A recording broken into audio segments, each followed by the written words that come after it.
Yes, good morning, good morning, good morning. Coffee Conversations with Greg J is on. How are you doing today? Did you have a good weekend? Yes, Long weekend, holiday, 4th of July and all that. Interesting contemplations on this 4th of July weekend. First and foremost, all of the doggone fireworks, off the chain all around the region. I don't know about where you're at, but in my neighborhood, it was sounding like a combat zone. Even the baby firecrackers were sounding like small arms fire, and the big ones sounding just like, artillery fire. And it's just going on all night long. They've got to do something about that. I don't know what they do. I guess last week you saw the story. They pulled a raid on a location with fireworks, put it in the specially designed LAPD truck that's supposed to be handling fireworks and explosives, and the blew up the whole place, right? Injured several people, made a few people homeless. It was crazy, right? And, we saw the fruits of those fireworks on this weekend. Oddly enough, it didn't seem as bad as last year because they were going in, for probably a month before the actual holiday, and then another month afterwards. It was just bananas how much fireworks were going off last year. And while there were certainly a lot of fireworks going on the 4th of July all day long and on into the night, I mean, I just laid there in bed just listening, boom, boom, boom, boom, in the distance. Across the street next door, it's just too much, fireworks jumping off in the city. And something must be done about that, right? Happy 4th of July, I suppose. The other thing, a contemplation that we have for 4th of July is the notion that, we just celebrated Juneteenth 2 weeks ago. And then we come into 4th of July. And I don't know about you, but it caused me to really, really think deeply about freedom in America. We are Americans, no question, but our story is markedly different than the general market. And, one doesn't need to look very far to see, what intellectuals think about this. Excuse me. Frederick Douglass has a profound speech. What to the slave is the 4th of July? And it is a truth teller. So maybe before we go out today, we'll play a video that I like. It's his descendants, Frederick Douglass descendants, actually reciting that speech. It's a very powerful piece, and I think that you'll like that, and it'll gain some perspective into what we are feeling in this contemplation of freedom. Well, in the news today, first of all, let me just say, we had a very exciting discussion about Bitcoin. Everybody's talking about cryptocurrency and all this. It's exciting news. In the pandemic time, you're seeing people getting involved in this type of investment. It's the new alternative to your financial standings, and it's raising a lot of cane around here. But for some reason, we just can't get these folks who are experts in this on to Coffee Conversations with Greg J. I don't know. Maybe we're not big enough or whatever. I don't know. But that's okay. The show must go on, and we're going to continue the discussion on today. We're going to replay, I should say, our financial discussion, our financial freedom discussion conducted by Karen A. Clark of City National Bank. during our Juneteenth virtual heritage festival that we had on Juneteenth. You guys remember that. Thank you so much if you supported it. And now we're just replaying a lot of the segments and a lot of the panel discussions. I mean, this discussion is chock full of financial experts who are giving some powerful, powerful advice on how we should be handling our finances. Because you know what? Financial freedom is the hallmark for our liberation right now. Self-determination, right? The foundation of that self-determination is our financial freedom. So unfortunately, our well-promoted experience with the Bitcoin experts will not happen today. They just, just not able to get them on, man. I don't know. But it's okay. We're going to come with it with some equally powerful information from equally powerful experts, getting us all ready to get our finances together. Yeah. Hey, did you hear about the Nicole Hannah-Jones? Nicole Hannah-Jones, she's out there in on the East Coast. She's a renowned journalist and professor, and she is also the author of the 1619 Project, which so many people are against us advancing that academic concept. People want to turn their blinders to, what our role has been in America, what our history has been in America. And the 1619 Project is something that Nicole Hannah-Jones, who's a reporter for the New York Times, she wrote that for the New York Times. And people were even talking about ingesting that and making it part of school curriculum. Even Trump spoke out against it. They don't want to hear this history, right? Well, less than a week after trustees at the University of North Carolina at Chapel Hill belatedly voted to grant tenure to the New York Times reporter, Howard University announced that Hannah-Jones will be instead joining its faculty, right? Howard is the prestigious historically Black university in Washington, D.C., also announced that it's hiring writer and Howard alumnus Ta-Nehisi Coates, author of Between the World and Me. Now, these positions were funded by nearly $20 million in donations from the Knight Foundation, the John D. and Catherine T. MacArthur Foundation, and the Ford Foundation, as well as an anonymous donor. The funding establishes the Knight Chair in Race and Journalism, a tenured position, is going to be held by Miss Hannah-Jones. And, remember, she won a Pulitzer Prize for the 1619 Project, and she'll also establish the Center for Journalism and Democracy, which the university says will train aspiring journalists in the investigative skills and historical and analytical expertise needed to cover the crisis our democracy is facing. Now, the news that she would go to Howard instead of UNC is a blow to UNC. It had its reputation damaged by the way they handled Hannah-Jones' appointment to an endowed professorship at its journalism school. For months, trustees declined to consider granting her tenure, a highly unusual move considering her tenure was backed by the relevant academic leaders. Some of the opposition came from Walter Hussman, an Arkansas newspaper publisher and alumnus whose $25 million donation to the UNC's journalism school led to it being named for him.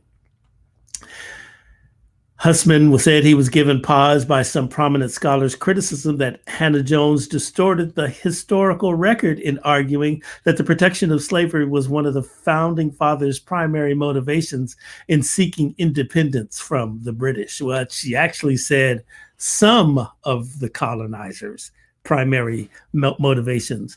But, slavery was there. So what are we talking? What's in a word, right? After the turmoil, other Black faculty members at UNC said they were considering leaving the university, and students protested on behalf of Hannah-Jones. The student body president, Lamar Richard, penned an open letter last month to the UNC community saying that the university is unprepared for the reckoning that's required. And until this rebirth occurs, Carolina is not deserving of your talents, aspirations, or successes. It got messy, got contentious. And she just said, forget about it, UNC. I'm going over to Howard University. There was a very great interview with Nicole Hannah-Jones and Gayle King on CBS this morning. You can look that up online wherever you find CBS News. Well, here in Long Beach, where we originate, we are located in Long Beach Dream Creator Studio down here in the East Village Arts District of Long Beach, California. But we are global in scope. We try to do culturally relevant topics, culturally relevant guests from a global perspective. Remember last week we had Omar Essek live from Johannesburg, South Africa. And he gave us a very profound discussion about the business of broadcasting as things change in this digital world. We've had Ludlow Creary, who's also here from Long Beach, but criminal defense lawyer down there in downtown Los Angeles. And he is a very good friend, accomplished musician, outstanding attorney, and he was giving us perspective on the sentencings of Derek Chauvin. But like I said, we're based here in Long Beach, love it, but we are global in scope. However, we noticed over the weekend news that there was a swastika and the SS symbols painted onto the statue of the Martin Luther King statue in Martin Luther King Park up there on Lemon Avenue. Um, I'm just going to say this.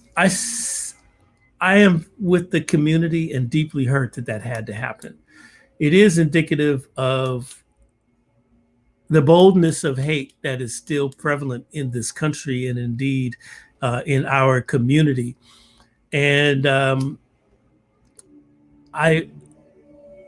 only criticism I have, I'm hurt that the hate had to reflect itself on our statue over there. It was just, I remember earlier this year, they just replaced the plaque, the dedication plaque, which was vandalized on the, I'm sorry, you guys, the guy's out there, he's late doing it, but now he's decided, I heard him in there playing around, he's decided to start vacuuming, but the show's going to keep on pushing through. I hope you guys aren't too distracted by it. I'm hecka distracted right now by his vacuum cleaner. But at any rate, the Martin Luther King statue is very near and dear to this community's heart.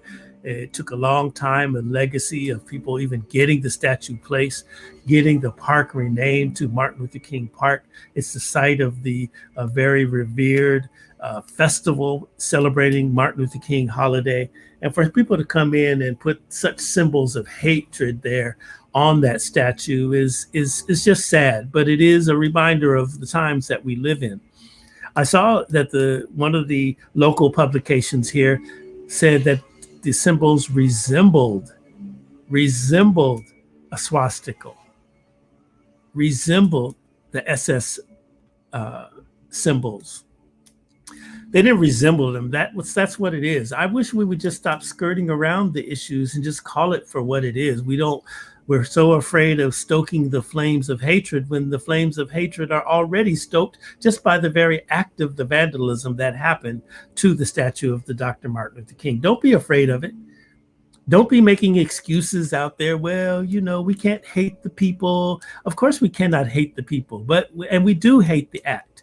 But the thing of it is, you still have to call out hatred, race hatred against anyone, not just Black people, but for all people. Just like Kathleen Cleaver says, one of my favorite civil rights quotes from the movement is, take this country and change it, turn it upside down, put the last first and the first last, not only for Black people, but for all people. That's what the movement is really all about.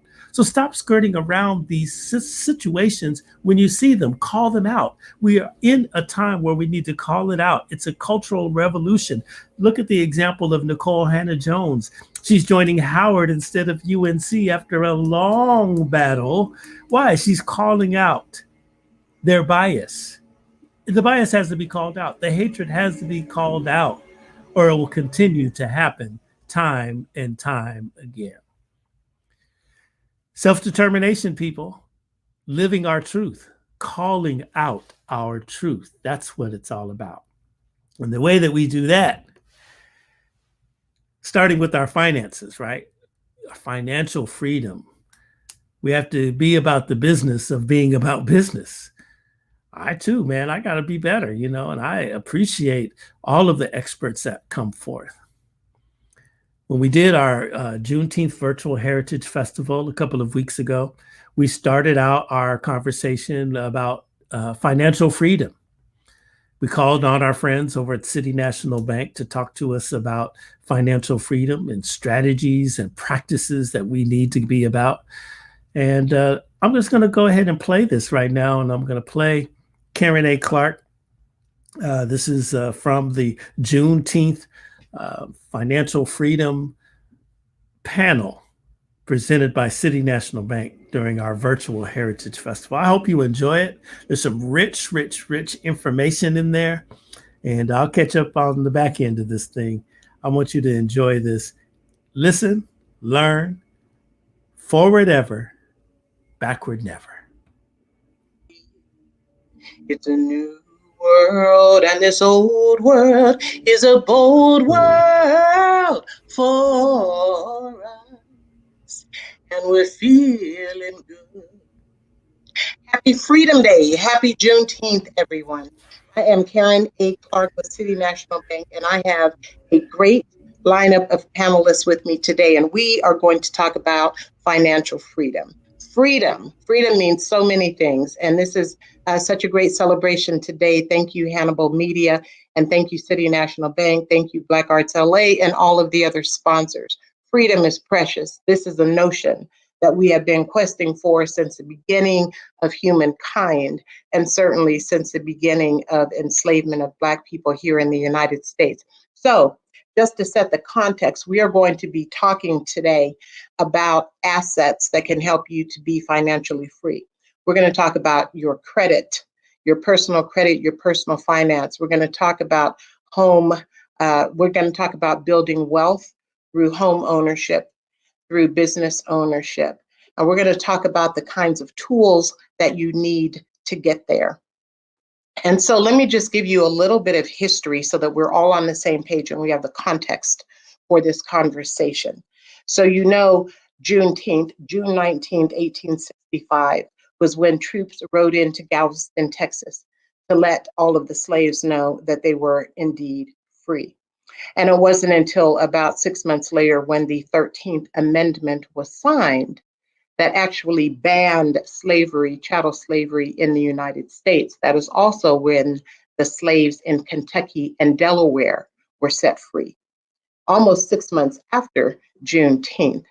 And the 13th Amendment is what has allowed for mass incarceration, because the 13th Amendment said that slavery is outlawed, with the exception for the punishment of a crime.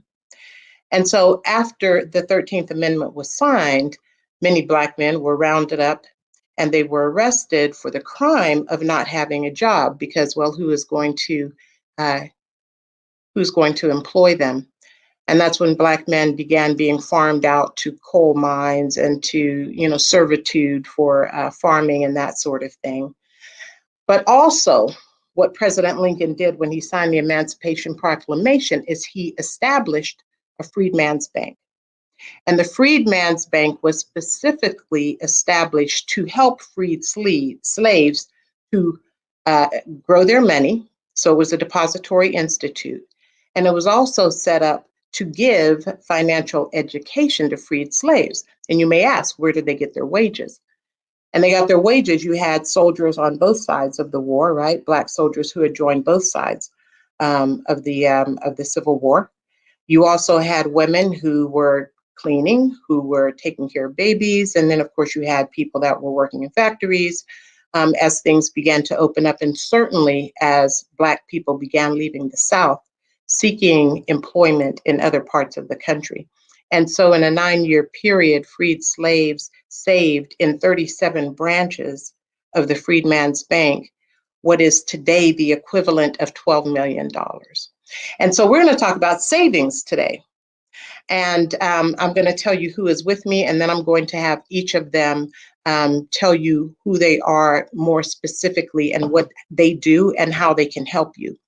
When we talk about the wealth gap is the difference between, generally speaking, the net worth of mainstream community, mainstream America, and Black folks, when we talk about that wealth gap between Black America and white America. And the wealth gap exists primarily because Black people have been locked out of home ownership for so many decades because of segregation, because of redlining, which was actually established by the federal government. And the federal government established redlining to let realtors know where they could and where they could not sell property to Black people. And then you had this whole notion of contract homes when Black people were finally able to buy homes. Particularly in the Midwest, you had contract home sellers. And so a Black person could buy a home on contract, and it could be a 20-year note, it could be a 30-year note, whatever. But what that contract said is that if you missed one payment, or if you were late by one day on one payment, your home would revert back to the contract seller, even if you had already paid 10, 20 years. And so there was a lot of wealth that was eroded from the earliest, Black folks, in the millions and millions and millions of dollars that were taken away from the Black community. And so, we have been stifled from growing that wealth. And so the purchase of land and home ownership and the establishment of businesses is very, very important. And it's something we've missed out on for decades and decades and decades. And without that historical context in our families, without that second and third generational, business ownership and that wealth, it's been difficult for us to get the real training that we need to establish businesses, as also to buy homes. And so we're just going to go back to the basics today. And so let me tell you who I have with me. I'm going to talk about all of them briefly, and then I'm going to have each of them introduce themselves. But I've got Ms. Colette Moore, who is a Vice President and Program Director at Pacific Coast Regional Corporation in Los Angeles. And I happen to sit on the board of directors there. We have Mr. Mark Morales, who is a Vice President of SBA Lending at City National Bank. So I have the pleasure of working with Mark. We also have Ms. Yolandra McClinton, who has been a part of the NeighborWorks organization for over 20 years and now resides with the Family of Neighborhood Housing Services of LA as the pre-purchase team coordinator. And we have Ms. Toni Jackson, whom I also have the pleasure of working with. Toni is a Vice President and Senior Client Manager in the Crenshaw District Branch here in Los Angeles, which is very near and dear to my heart. And we have Mr. Eric Clay, who is a financial well-being coach at Operation Hope. I had the pleasure of working with Eric Clay at the nationally recognized Operation Hope, which is headquartered in Atlanta, but their previous headquarter and home and second home is here in Los Angeles. And if you go to operationshope.org, you can search for the Freedman's Bank and find much more information. You can go to the OCC, but you have to dig. You have to dig to find, you'll find the information about Freedman's Bank, but you have to dig to find the real story behind it. All right, so I want to turn it over first to Ms. Colette Moore to introduce herself, and then I will call on each of you to do the same. I'm Eric Clay. I am with Operation Hope. I've been with Operation Hope for a while. As Karen said, we are a nonprofit organization that specializes in the language of money. What I do the credit piece. I like credit. I'm intimately involved with credit. I sit at Compton College for the last 6 years, and I get to educate our youth coming in from Stand by, our panelists are definitely trying to log in. I'm going to turn it right now over to Miss Toni. Toni, you can introduce yourself. We're going to work through this. Okay, good morning, everyone. My name is Toni Jackson. I'm the Senior Client Manager of the Crenshaw District Branch of City National Bank. I actually was a part of a 5-member team who opened the branch October 2017. And I am the one who takes care of all clients once your accounts are established. So I look forward to giving more information on when the panel comes. Mm-hmm. Thank you, Toni. And I'm going to send Karen a quick message saying that we all can hear each other, but we for some reason can't hear her. We'll fix this. And I know Greg. Thank you, Greg, for working on this. It's gonna be, and plus, happy Saturday, happy Juneteenth, everybody. Happy Juneteenth.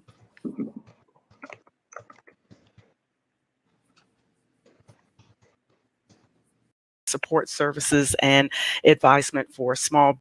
When she's on mute for now, but everybody is in place.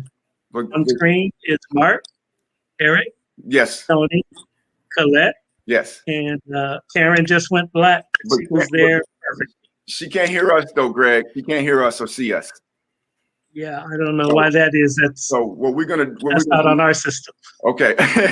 What we're gonna do is if you can message her, I'm gonna go ahead and deliver this, and then I'm gonna turn it over to, I believe, who was coming after me? Was it Yolandra? Well, actually, I can go ahead and introduce myself. So thank you all so much. I'm Colette Moore. I'm with Pacific Coast Regional Small Business Development Center. So happy to have this program today on financial empowerment and financial freedom, which is the theme for today. As part of PCR SBDC and as the director, one of my roles is to help businesses to survive and succeed. And so we start as well, but survive has been the theme this year, and then so many may have been taken off course. So we provide those services to help businesses to grow. I have been a business owner myself for 8 years. I come from a line of business owners. I worked with my dad, had a juice company in Chicago with a partner. And also my husband has a business, a successful business supporting aerospace. And now our oldest son actually has a business called Airworthy Tours, where he is also a business owner doing drone work commercially. And so I love helping small businesses. Pacific Coast Regional has been around for 44 years doing just that, providing funding as well as support services and advisement for small businesses. And so I'm happy to be here today to be part of this discussion. Thank you. Thank you. So as we are waiting for Karen A to come back, I know I was going first. I keep saying that. We talk about financial freedom, and credit is so key when we talk about that. I just want to read the definition of credit. Credit, the noun definition, the ability of a customer to obtain goods and services before payment, based on the trust. That's the key word here, based on the trust that payment will be made in the future. So right there, that's saying that I am going to give you this item, I'm going to give you this merchandise, and you're going to pay me back. Now, in that definition, it's not showing the game in the definition because they didn't ever say the interest on what you purchased, and that's how creditors make their game. I want to say this before we say anything. Credit does not control your life. Your life controls credit. All right. Don't feel like if something happened in your life where you couldn't pay one of your creditors that you are not a good, worthy person. No, that's just called life, and life happens. And best believe that we have life happen in 2020 and even right now. Yes, indeed. So the credit report, when I look at it, tells a story. I look at it at the way it should be read, but no, other creditors look at it differently. So what controls the credit are the credit bureaus. You have the 3 credit bureaus. And I know if I'm talking basic layman's terms, bear with me, but just want to verify this: Experian, TransUnion, and Equifax. Those are your 3 bureaus. Look at the bureaus as the principal of the school. Look at the creditors as a teacher, and look at us, the consumers, as students.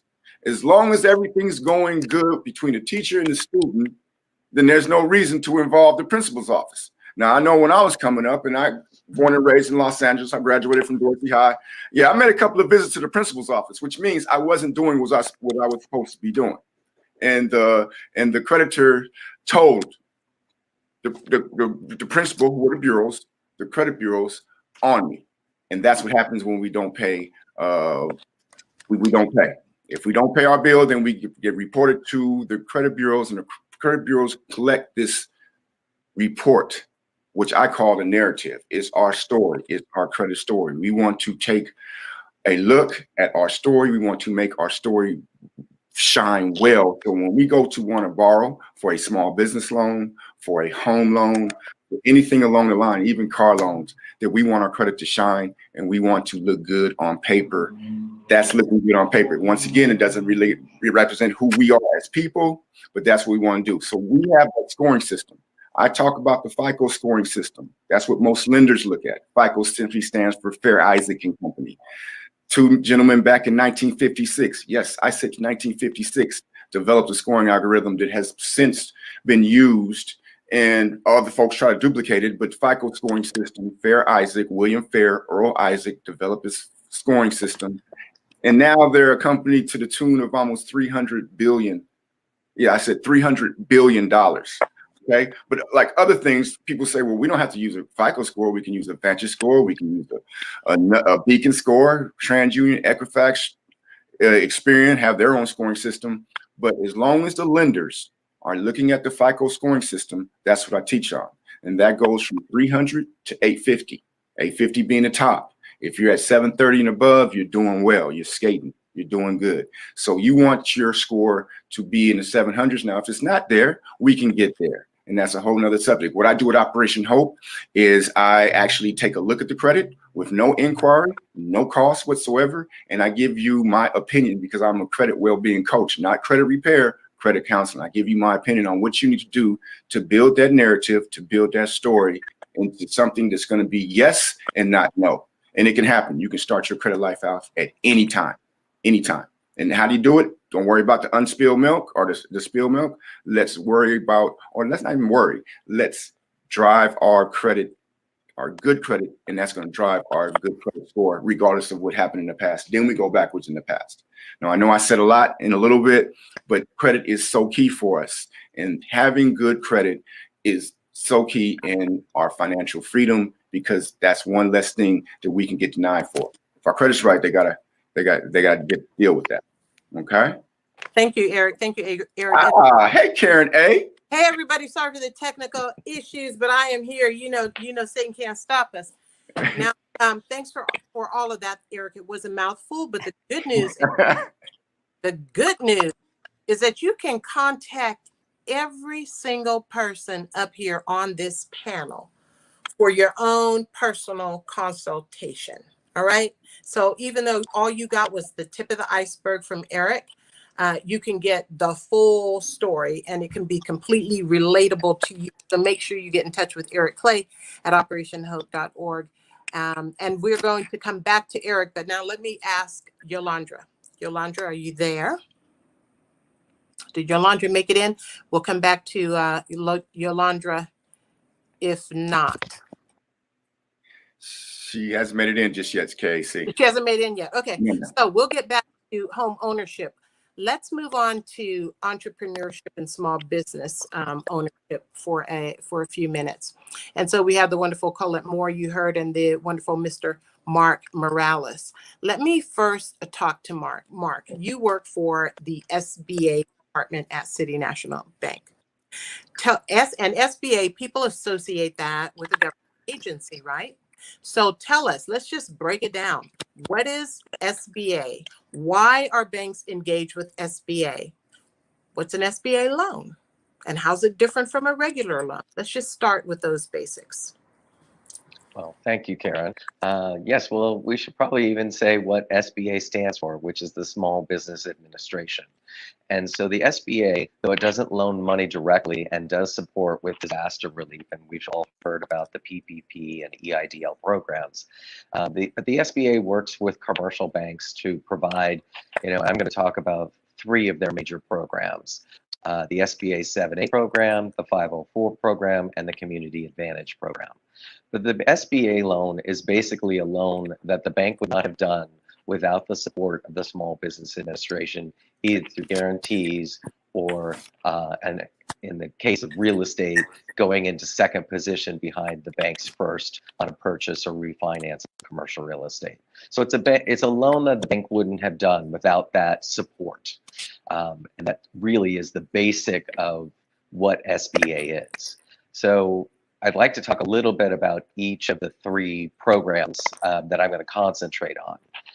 Because Yeah, because I would like to tell you how they can help you build wealth, right? So you can build wealth in many different ways, through real estate ownership, through small business ownership, through investment, through inheritance, and then through the lotto, right? So I'm going to concentrate on the small business ownership and commercial real estate.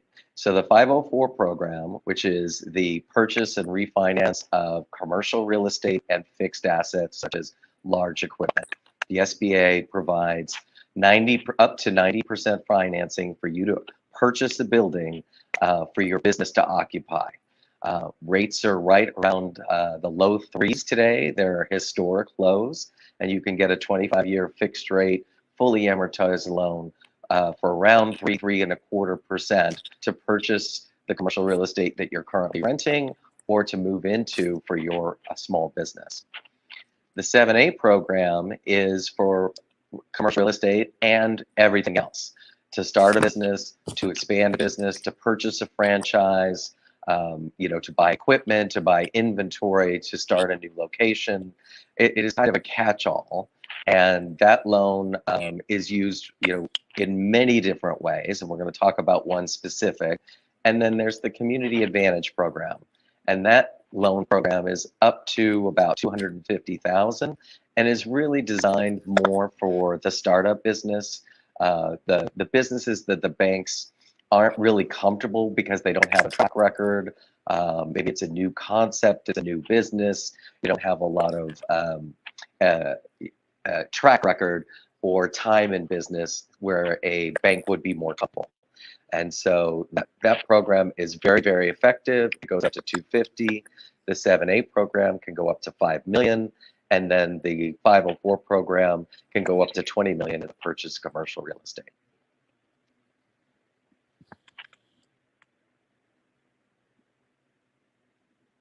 We can't hear you, Karen. I'm on mute. So if I want an SBA loan, if I think, where do I go? How do I get started? And how do I know whether it should be an SBA loan or just a regular loan for me? So you want to talk to your banker, your relationship banker, whoever is doing your business banking, or if you haven't started your business yet, you might want to reach out to your personal banker to ask questions and let them know what you're planning to do. And before I, kind of tip the hat over to Colette to talk about how the SBA can help you with kind of the services and the training you might need to start a business, I really want to let people know about rebuilding wealth in the Black community. And that is about specifically SBA 7A program for business acquisition. We are in a time frame where many baby boomers are starting to retire. And as they retire, they have to, basically get rid of their business, and they can either close it down, they can sell it, or they can give it away.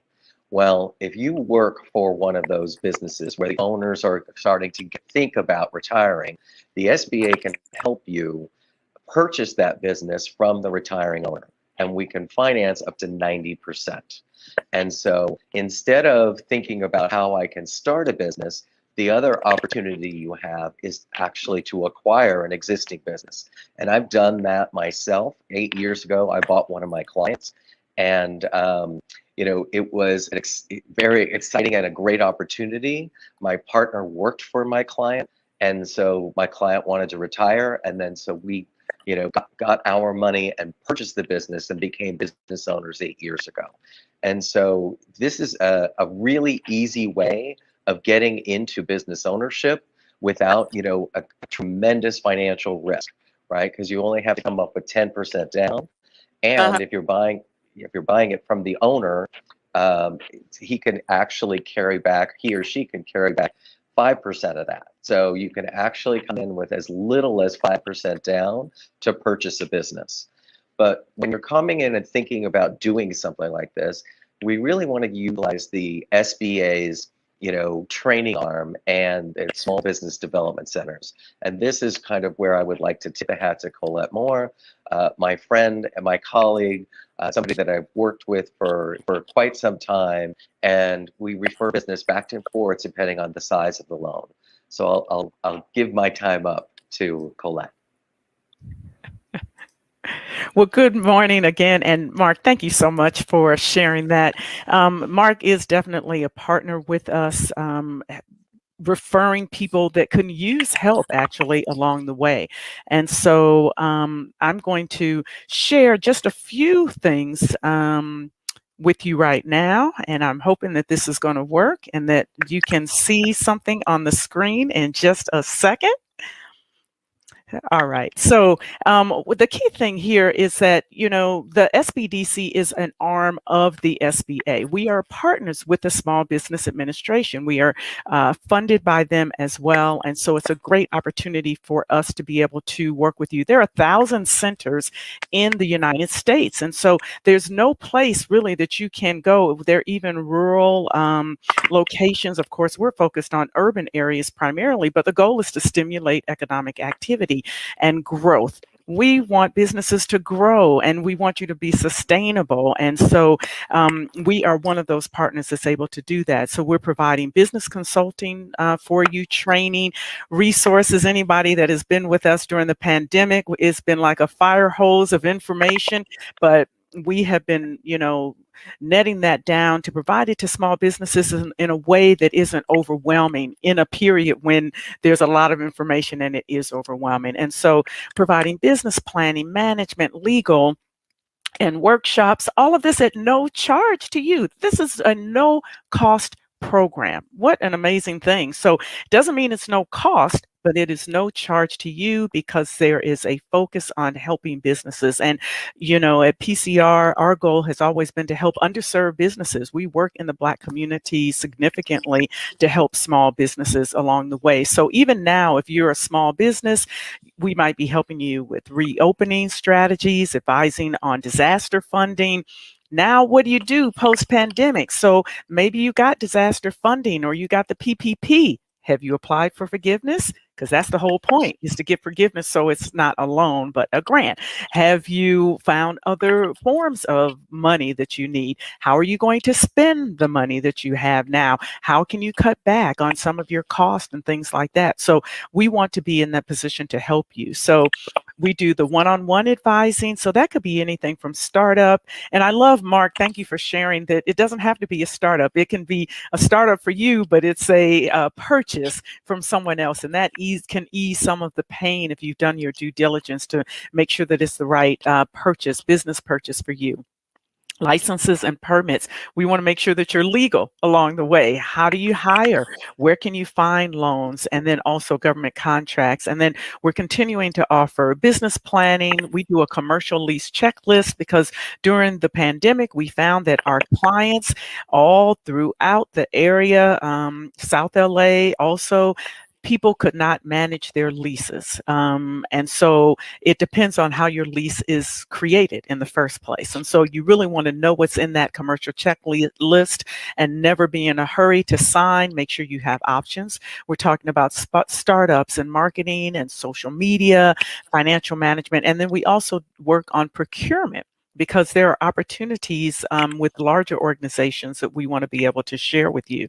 And through the pandemic, because of our interest in this financial freedom, we have put together a financial fitness program for small businesses. It's a wonderful program. We have had 3 cohorts are now in progress. You'll do an assessment, but learn about profit and loss statements, balance sheets, cash flow, and then also financial analysis. So one of the things we've been saying is if you don't know your numbers, you don't know your business. And I will say that as what I thought I was a really smart business owner, but as I'm coming to find out, I could have known my numbers even better to help me manage the business that I had even more successfully. And so there are opportunities here. We are doing one-on-one advising, helping you to get your financial systems. Do you know the cost of your business services or the cost of the products that you're delivering? If you're a restaurant, do you know the cost of the ingredients and the products that you're making? If you're a service, do you really understand what your costs are so that you could do a bid or a proposal well? Let us be able to assist you with that. we also have a restaurant academy. And part of that is because so many of our Black and Hispanic businesses actually own restaurants. It seems like an easy business to get into, but it's a tough business. And so we have 2 advisors here to help you with everything from getting through a LA health inspection, how to plan food trucks and things like that. So all of these resources are available to you. And here is a list of our resources and webinars. So many more here to count. We have a food truck focus coming up for those that might already have a food truck, want to get more, or have a restaurant and want to expand, want to buy a food truck, maybe an existing business already, but let us be able to help you. So my number is here, or our number for our office is here. We are currently working remotely, but this is an opportunity for financial freedom. Get the resources, get help. That is really key. Don't be afraid to get the help that you need. I had learned so much working and I still made mistakes. And so we want you to minimize your mistakes and optimize every opportunity that you have for your business. And so, Karen, I'm turning it back over to you. That's just a little bit on PCR, SBDC, and I hope that the audience here will share about these free services to your business. Thank you so much, Colette. And let me just share something with the audience. As I said, I am on the board of PCR, but I was a client before in the past. As a matter of fact, probably 15, 16 years ago, when my late husband and I started a business.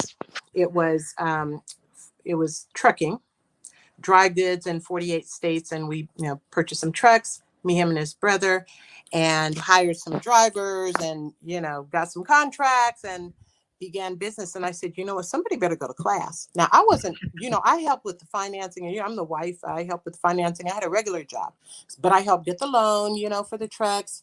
I was on the promissory note, and I said, somebody better go to class and learn how to run a business. The office part of it, the bookkeeping part of it, the logistical part of it, right? And they were busy. So I said, well, I'll go because I'm going to be liable if anything happens.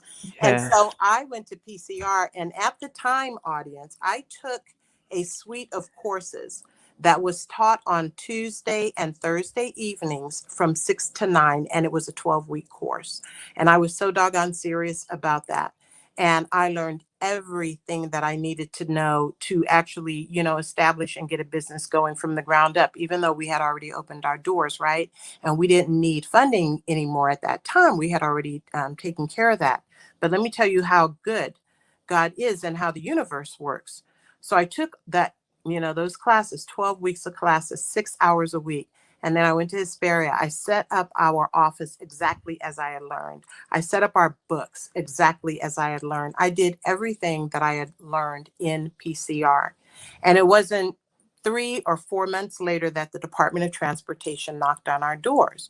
We had been, a complaint had been filed against our company by one of the drivers. She said we didn't pay her for dropping the load, which we didn't pay her for dropping the load because she didn't drop the load. She abandoned the truck and the load, and we had to take care of that issue. But anyway, the Department of Transportation at the time, they actually review every single complaint. And this guy showed up at our office in Hesperia with his, calculators, with all his equipment, and he stayed for 2 days. He stayed for 2.5 days. And he went through our entire office in order to investigate this complaint. And we came out victorious. We did have a few fines that had nothing to do with that case. And we had to pay a few fines. We weren't drug testing on the right, cycle. We weren't drug testing our drivers. And there was a few other small infractions. But because we had gone to PCR, you know what he told us when he came after he finished the audit? He said, when I walked into the office and saw the way that it was organized, when I saw the way the books were organized, I knew that you all would probably be victorious because it was evident to me that you were taking great care to do things properly. And had I not gone to those classes, let me tell you, probably would have been shut down because there were so many things that were not taken care of properly. So thank you, Colette. Thank you for that. I'm not only, I'm a client. I'm a client. Absolutely. I donate my personal money. I donate to causes that I believe in. So thank you very much. And so do we have Miss Yolandra with us? looking for the picture. Do I see her? Yes, yay. We have Miss Yolanda McClinton, and you are right on time, my dear. You're not late. Perfect. You are not late or anything. You are right on time. We Thank have you. talked about credit today, and Eric gave us a mouthful, but people are going to follow up with him.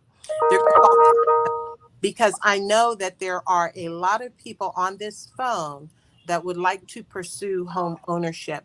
And so we're not done with you, Eric. I hope you haven't gone anywhere. But we know there are people on this phone, they want to pursue entrepreneurship. They want to pursue small business ownership, and they definitely want to pursue home ownership. Yolanda, Excellent. we have talked a little bit in the opening about how much a home, how much land increases our wealth, increases our net worth. But I want you, I want you to talk about who you are and what you do. And I want you to tell us why you're passionate about this subject. And then I have a couple more questions for you. Perfect. Thank you so much. And I'm happy to join each of you today. I'm happy to see Eric Clay. This is a long-term relationship. And so while I currently work for Neighborhood Housing Services of Los Angeles County, my tenure expands over 20 years in the nonprofit world, helping newer first-time home buyers make that dream of homeownership a reality. And at one point, I did work with Operation Hope, and Eric Clay was my manager. So kudos to that. So listen, the seat that you sit in today, I've sat there before. Trying to maneuver and figure out what to do and how to get started and what opportunities are available. And the reason why I'm passionate about it is because I've shifted from just being a counselor to actually being a life and financial coach. And if you can actually help others answer their own questions about what's important, what's their so that, I want to buy a house so that, you'll find out that your so that is so much bigger than just you. It's about creating generational wealth or creating a legacy and leaving something for the next generation. And what a great time to talk about that on a day of celebration as we talk about Juneteenth and the struggle and what we've been through. Just a little bit of background. My family is actually from Oklahoma. So when we just celebrated that 100 years about Black Wall Street and about the devastation that occurred there, I want you to understand that it's important to me to let you know that it's possible.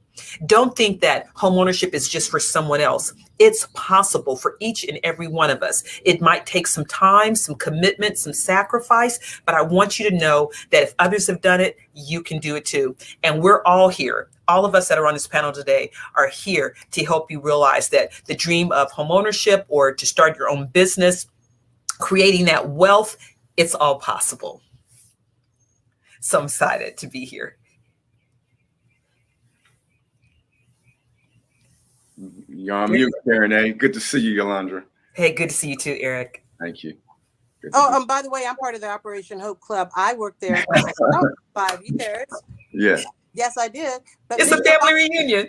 Yeah. So how do you get started on the home buying process? What if you've never bought one? I'm just tuning in for the first time today to listen to you. What do I do? Great. So what to know before you buy. So Erica's gave great information about credit, but let me just back up a little bit. Listen, we live here in Southern California, and this is considered one of the highest housing markets across the nation. And what you pay for, it's a lifestyle here. So you've got opportunities here to go to the beach, go to the mountains, go to the desert. You could do some of those all in the same day. And then people come here like a land of opportunity, looking for great jobs or start businesses. And you pay for this lifestyle, perfect weather, all of that. So I'd say to you, and you might not be in our chat, but what's an average price of a home? I'm sure you guys have talked about that. So we're talking $400,000, $500,000, $600,000, $700,000, $900,000. And when we mention numbers, that seems small enough. But when you start to say it's $500,000 or it's $750,000, it seems like astronomical and it's out of your reach. But with some assistance, it's still achievable. So how much can you actually afford? Well, not only are housing prices expensive, rent is expensive. So the majority of us are paying $2,000, $2,300, $2,500 or more for rent. And some of those are just a 1 or 2 bedrooms. So wouldn't it be a better investment to put money towards something that's yours that could create some equity that you could then take and make a different investment later on in life? something to think about. And here's my first point. Your first house is not always your dream house, but it is your first investment. So it helps you get started, right? So let's talk about some things. Affordability. We know it's expensive. There's no box. Let's not even talk about outside the box. The box doesn't even exist. It's what you create. So when you talk about credit, which Eric covered, right? And then we talk about income, and then we talk about savings. So I want to back up just for a second for you as first-time home buyers about that credit. Credit is important, but it's more than just a number. So he's talked about the length of credit, the variety of credit. But here's the number one thing that we see that's one of the largest challenges with credit in qualifying for a home: student loans. Let's talk about that. So most of us have gone to school to get a degree, to make more money, to be able to compete, only to find out that when the lenders are looking at our profile, the student loans are creating a barrier. Because if we've got $75,000, $100,000, $150,000 in student loans, which I see every day, right? Most of the lenders are now saying, if you're in an income-based repayment plan, they're not accepting it. So they're calculating 1% of your student loans, the total amount of debt, as a monthly payment, which is absolutely ridiculous. So we'll talk more about that, but I want you to just understand that student loans do have a part in all of this. Now, income. Sometimes our income just doesn't stretch quite far enough for us to compete in this market.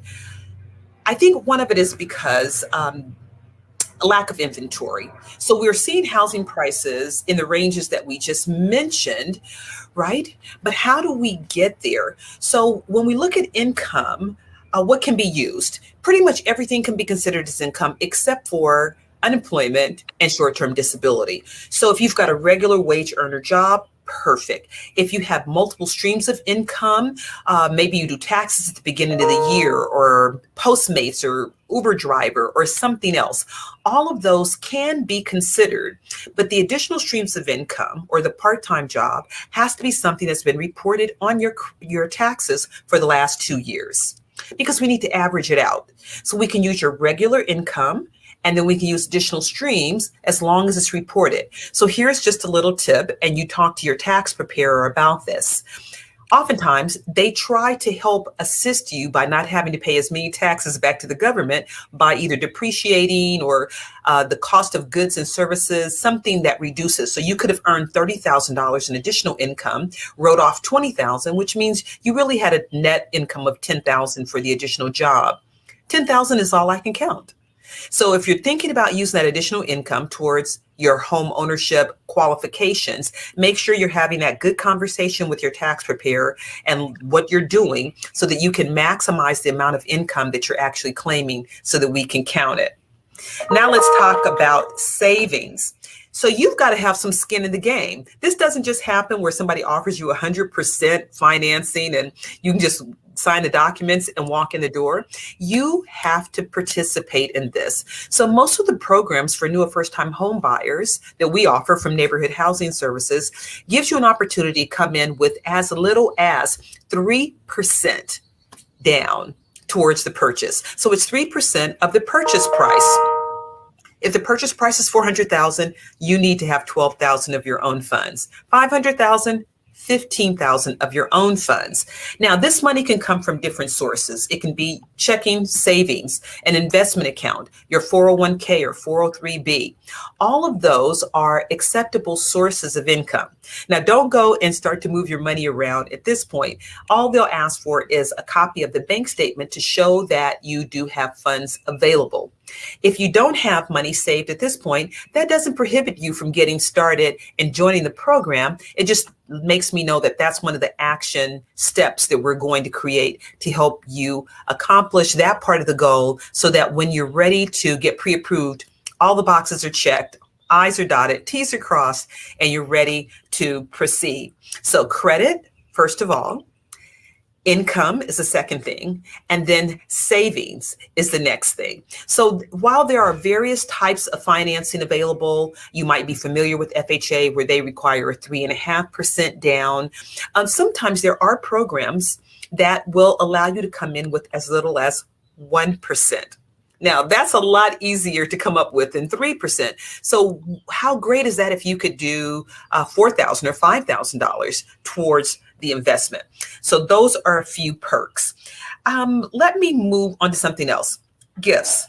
What if somebody wanted to partner with you and say, I'm going to help you get this house. We're going to offer you some assistance, you know, family or friends for the down payment. Gifts are totally acceptable after your initial 3%. Why is that? Lenders want to see that you've been disciplined over time, that you've prepared for this purchase.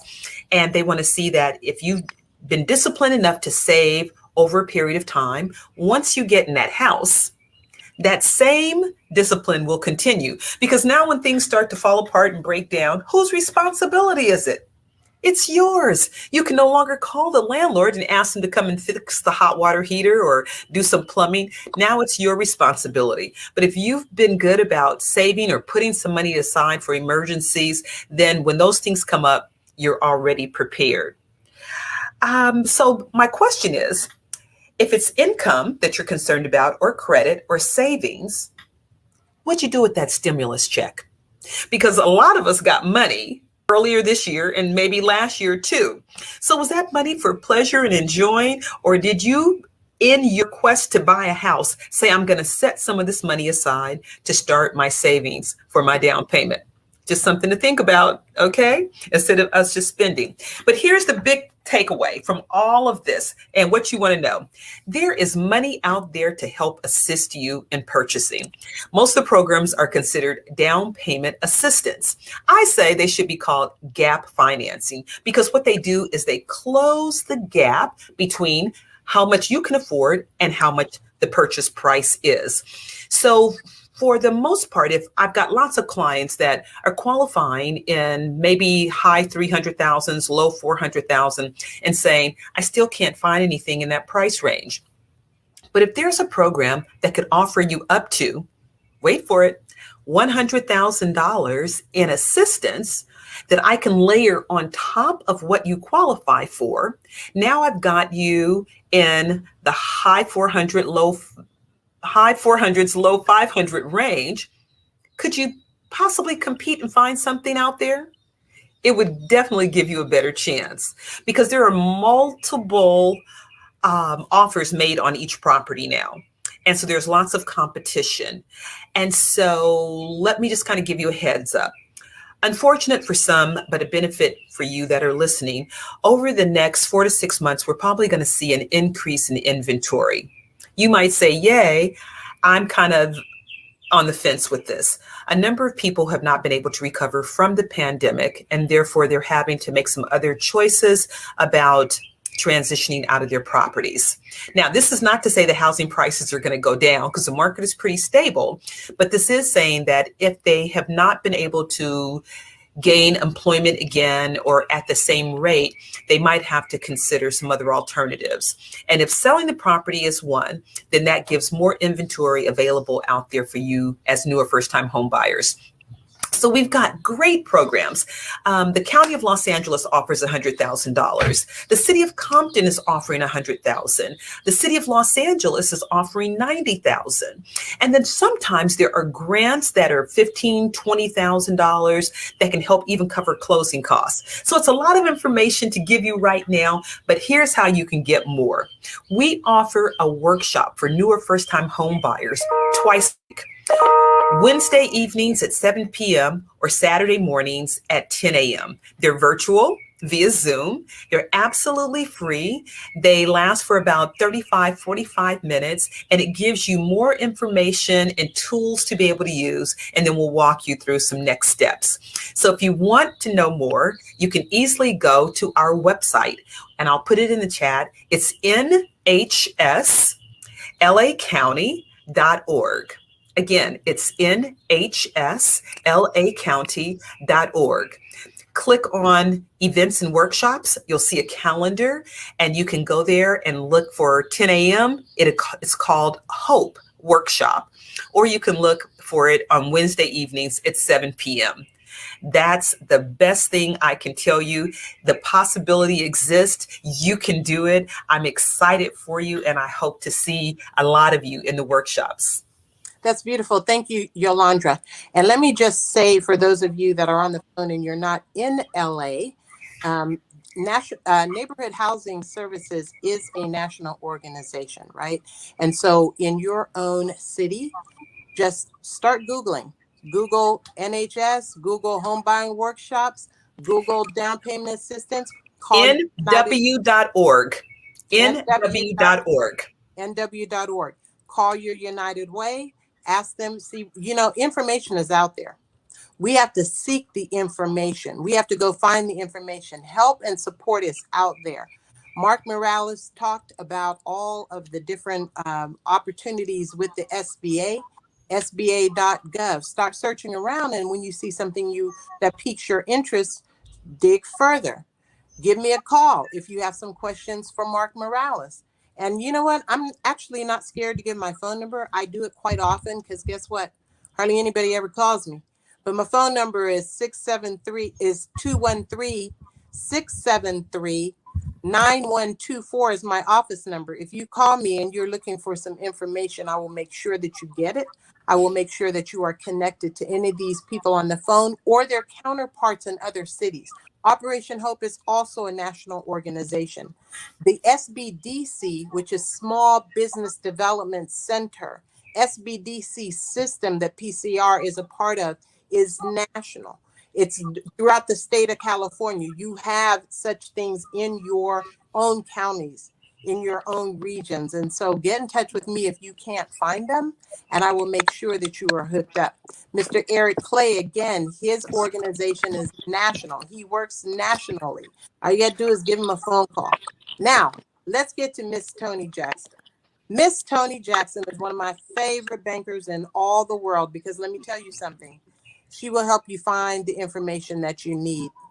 Toni is one of my favorite people. She works with me at City National Bank because Toni is more interested in helping a person than she is in trying to sell them a product or a service. And so what we want to talk to you about today with Miss Toni Jackson is really what should you expect in a bank? Banks have had somewhat of a shady history and past with Black folks. I mean, there's no need to cover up the news or the story. It's all public information. Banks finance slavery. Banks financed plantations. Banks financed insurance for, dead slaves who didn't make it all the way across the ocean. And then, banks have been complicit, if you look at the research, in charging more, in the past for, credit products and that sort of thing. But all your banks are trying to step up. Every bank that is regulated by a federal agency has obligations to the community. They have investment obligations to the community. They have financial education obligations to the community.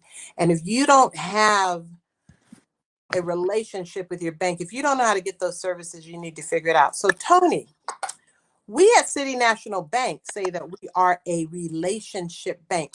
What on earth does that mean? How come we just can't say we're a bank, but we say we are a relationship bank? What does that mean?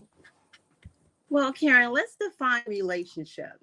When you're in a great relationship, it shows that you're committed and you have a future together. And that's exactly our goal here at City National Bank. We believe that first impressions are lasting impressions. Therefore, we have no solo flights. We have a team of subject matter experts when we set appointments with prospects and clients alike. And our relationship starts with the team at the onset, which sets us apart from most banks and financial institutions. We add value to our clients as they establish additional products and services. And for doing so, we reward them with better pricing and benefits. Yeah, so that's what I found out when I came to work at City National Bank, because I had never actually worked for a true relationship bank. And I worked for many, many big banks. But when I came here and I found out, your pricing depends on the relationship that you have with the bank. Absolutely. And I think, well, that's very interesting. And that's why, we don't go out to Crenshaw and say, come over here and get, get a checking account for $1. It's all about the relationship. We're not out. And so what I would tell you, everybody, we're not saying you need to bank with City National Bank. We're saying you need to have a relationship with your bank. And so, Tony, you've worked with various bank brands just as I have. Most banks have the same products and services to varying degrees. So really, what makes the difference when you're looking for a bank? What's the difference? So while there are several identifying factors that differentiate banks, one of the most important is the relationship you have with your banker. Your banker is your voice. Your banker is your advocate. They will negotiate for you better rates on credit products. In addition, your banker tells your story. They tell it to the decision maker, they tell it to the underwriters when you yourself have no access to either. Your banker should know your financial histories and your goals. That happens over a period of time. You must remember that you are entitled to benefits and services, not just from your bank, but also from your banker. So if you don't have an individual banker advocating for you, you're missing out on a lot of products and services that might be well within your scope of purchase, namely home ownership. So the more products and services you have with City National Bank, we reward you for those relationships that you've established with us. The interest rate can come down where you can afford that home that Eric was speaking about earlier. Now, let me ask you this. Is one of those products and services a PPP loan? Were your clients able to get PPP loans? So on Crenshaw, we're at 3739 Crenshaw Boulevard off Coliseum. We had over 78 business owners that had the first round of PPP, and we had 39 on the second round. So absolutely. Yeah, that's the thing. If you were not able, a lot of businesses that were not able to get a PPP loan is because they were not able to get in touch with their bank. It's because they only had an 800 number, or they only had a website or URL for a link to a portal where they could apply if they could get through. And so that's one of the fundamental differences of just being with a bank and having a relationship with a bank. You will know you would not have had that issue. And I would tell you, no matter where you bank, just go there and tell them you need some information. You're looking for a relationship with your banker so that you can start to figure out how to optimize your accounts, how to start looking for the types of accounts that will help you to grow your wealth. You're looking for information. I teach financial education for Bill Dukes Media Foundation, and it's a 12-week class. And so we have lots of time. And what I tell the students, when you choose a bank, especially if you're a young person, one of the best ways to choose a bank is to walk into several of them, several different bank brands, and just tell them, I'm looking for some information. I'm a student of financial education. I want to ask you if I can ask a few questions, and see how they make you feel. Because if they don't make you feel like they are interested in you, that's probably not the bank for you. It's the same for everybody. You want to be with a bank that values what you have to offer and that wants to help you grow that. Now, one of the things that Miss Yolandra said was, she talked about savings indirectly. She asked, if you got a stimulus check, did you save any of it?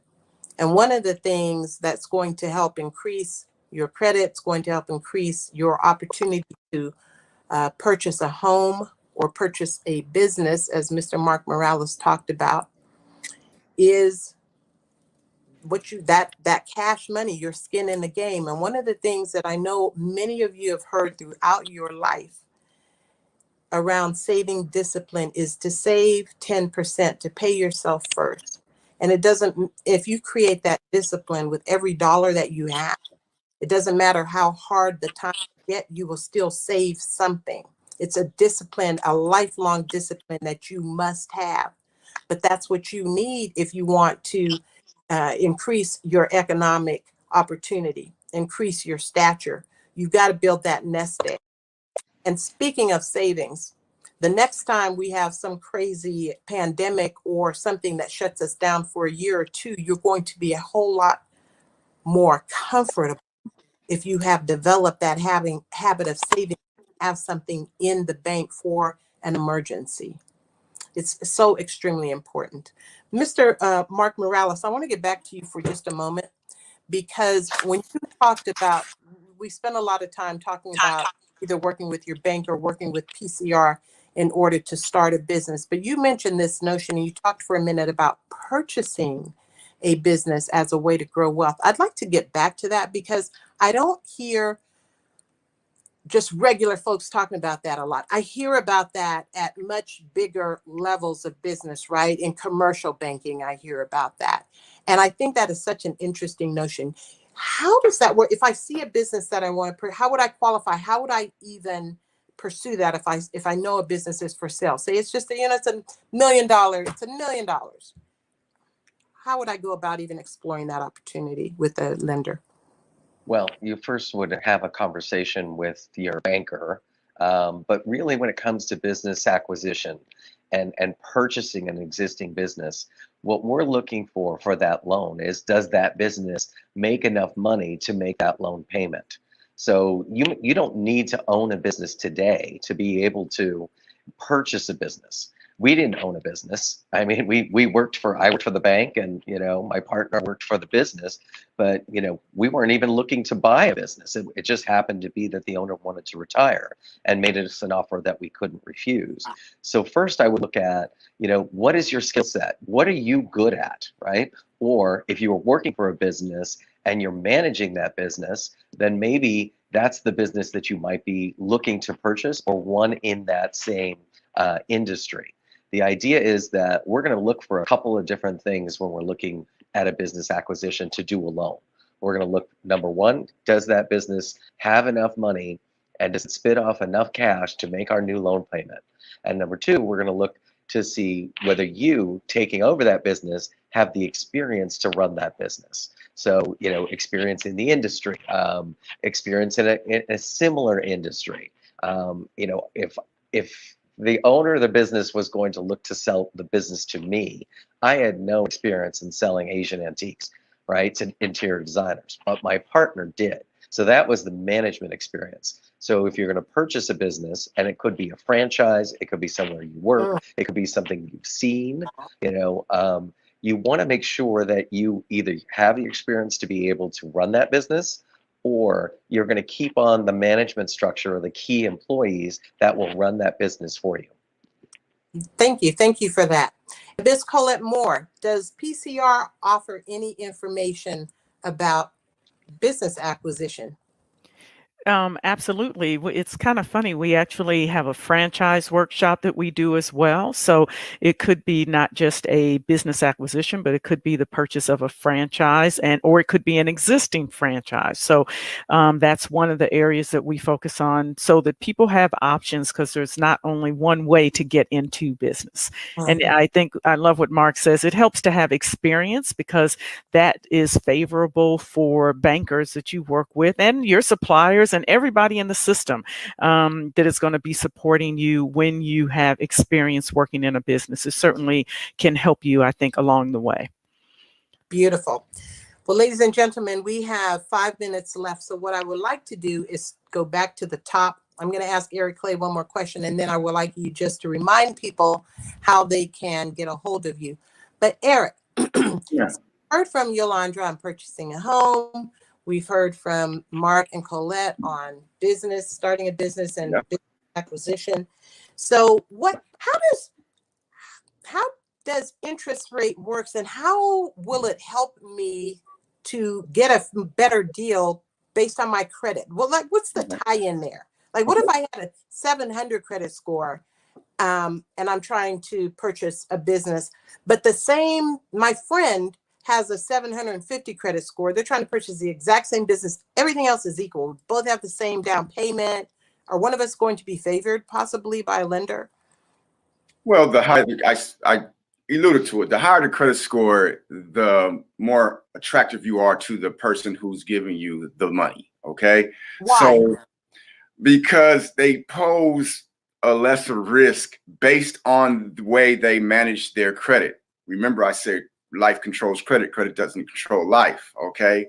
Within that story, something might have happened. Yolanda made perfect example of a lot of folks might not be able to recover as quickly as they want as we went through this pandemic, or as we still going through this pandemic. So they're gonna be, now the credit bureaus don't care. They're looking at black and white numbers. They're not really looking at the story or the narrative of that person verbally. They're just looking at what they see. So that 750 is going to be more attractive than that 700, and that 700 is going to be more attractive than that 650. But here's the thing, it's real basic. The higher the credit score, the lower the interest rate. The lower the interest rate, less money you pay on that mortgage, that small business loan, that car note. For example, you have a car, $17,000, throwing a number out there. Interest rates 2 to 3%. Car note's about $200 and some odd dollars.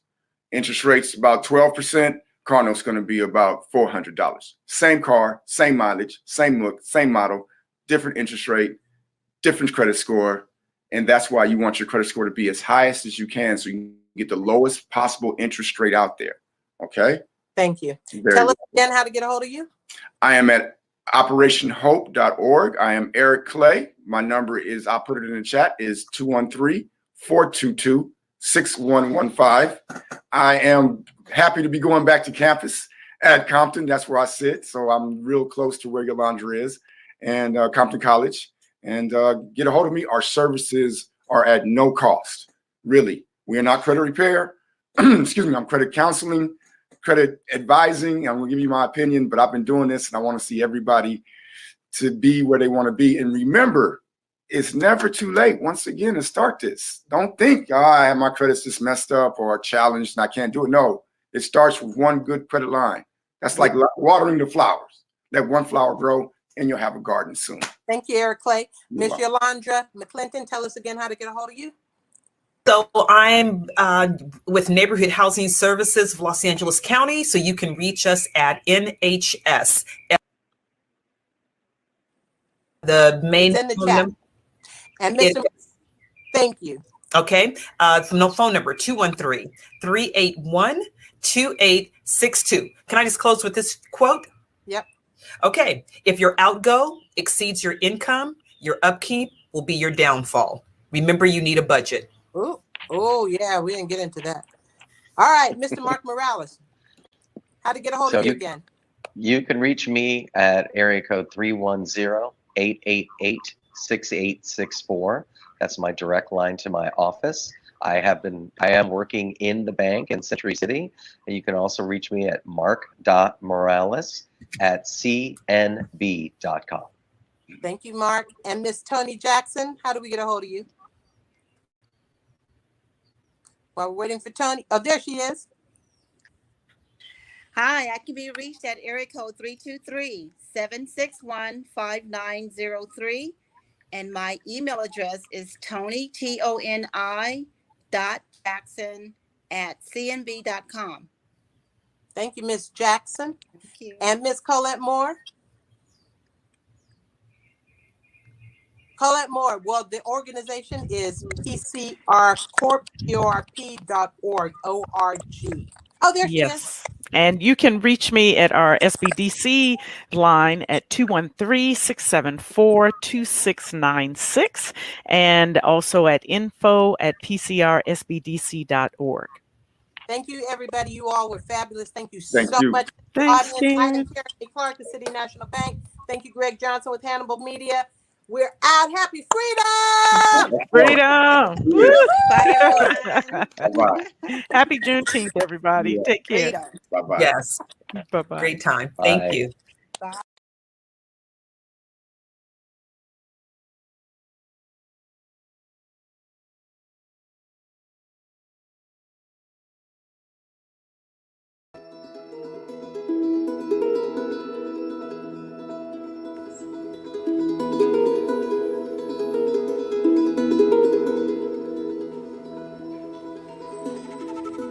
Do I look there or look there? Okay. Okay. My name is Alexa Ann Watson, and I am the great great-great-granddaughter of Frederick Frederick Douglass. Douglass is my great-great-great-great. I am the great-great-great-granddaughter of Frederick Douglass. I am the great-great-great-great-grandchild. I've been counting on my fingers since I was like 5. Whenever you're ready, here we go. This is the 4th of July. It is the birthday of your national independence and of your political freedom. Fellow citizens, I shall not presume to dwell at length on the associations that cluster about this day. The simple story of it is that 76 years ago, the people of this country were British subjects. Oppression makes a wise man mad. Your fathers were wise men, and if they did not go mad, they became restive under this treatment. With brave men, there's always a remedy for oppression. They succeeded, and today you reap the fruits of their success. The freedom gained is yours, and you, therefore, may properly celebrate this anniversary. Fellow citizens, pardon me. Allow me to ask, why am I called upon to speak here today? What have I, or those I represent, to do with your national independence?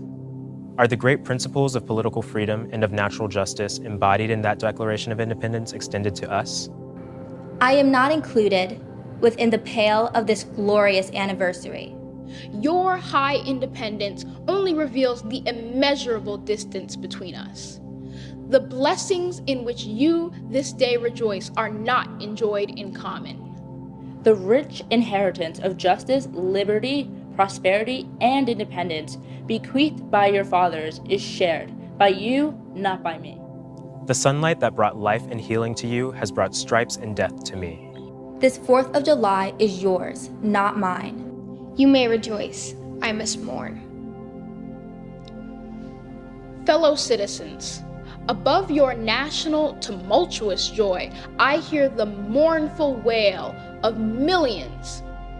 At a time like this, scorching irony, not convincing argument is needed.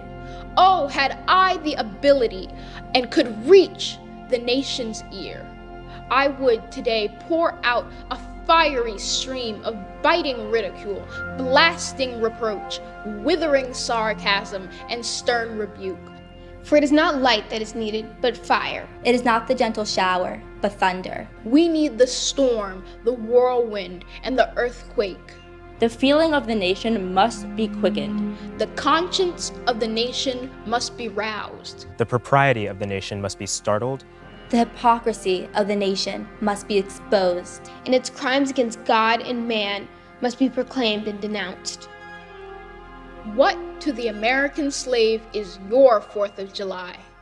I answer, a day that reveals to him, more than all other days in the year, the gross injustice and cruelty to which he is the constant victim. To him, your celebration is a sham. Your boasted liberty an unholy license. Your national greatness, swelling vanity. Your sounds of rejoicing are empty and heartless. Your denunciations of tyrants, brass-fronted impudence. Your shouts of liberty and equality, hollow mockery. Your prayers and hymns, your sermons and thanksgivings, with all your religious parade and solemnity, are to him mere bombast, fraud, deception, impiety, and hypocrisy. There is not a nation on the earth guilty of practices more shocking and bloody than are the people of these United States at this very hour.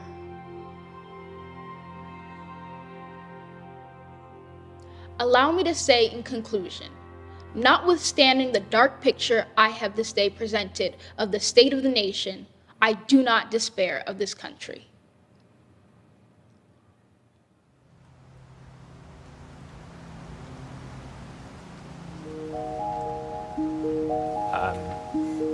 This speech was written almost 170 years ago, but this part of it is still extremely relevant, especially with today's protests. I think that when people are oppressed, they feel silenced, and if someone feels silenced, they get angry. There are certain tactics that you need to use to get people to really hear your voice, and it's not always going to be just like a very calm discussion. I think he's mostly talking to the people who are already on his side, but believe that they can still try to talk this out, or that things are still justifiable. I know a lot of people at the time were saying And people now are still saying that it's not as bad as it could be. While the 4th of July probably does not feel the same to me as it does to others, I wouldn't say that it has no meaning, because it is the time when America as a country became free from another country. But I would say that it's not the time in which I gained my freedom. He had a lot of hope, especially for his age. And like, I'm getting to the point in my life where I'm only 20 years old, but I'm exhausted. Like, I have these thoughts like, will we ever really get to this point? Or is this really something that we should actually spend our time fighting for? Somebody once said that pessimism is a tool of white oppression, and I think that's true. I think in many ways we are still slaves to the notion that it will never get better. But I think that there is hope, and I think it's important that we celebrate Black joy and Black life, and we remember that change is possible, change is probable, and that there's hope.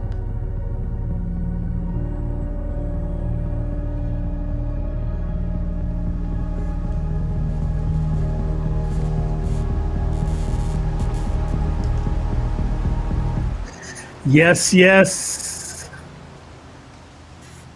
The descendants of Frederick Douglass talking about what to the slave is the 4th of July. Also before that, thank you, Karen A. Clark from City National Bank, for convening an exceptional panel discussion about our finances. I'm over here taking notes and looking up emails and all of that. You know, you see the phone numbers to the good folks that were there. You can reach us all on our Facebook pages, Coffee Conversations with Greg J, Beach City Radio, Beach City Perspective. You can also see this on demand at the Beach City Radio, beachcityradio.com. Also over there on YouTube. Share, like. We need some, we need some viewers, yo. Come on, to spread the word. We're just trying to gain some perspective and share information and inspiration, if you will, all across the diaspora. All right, that's it. Love one another. Love one another. Love one another. Peace and blessings.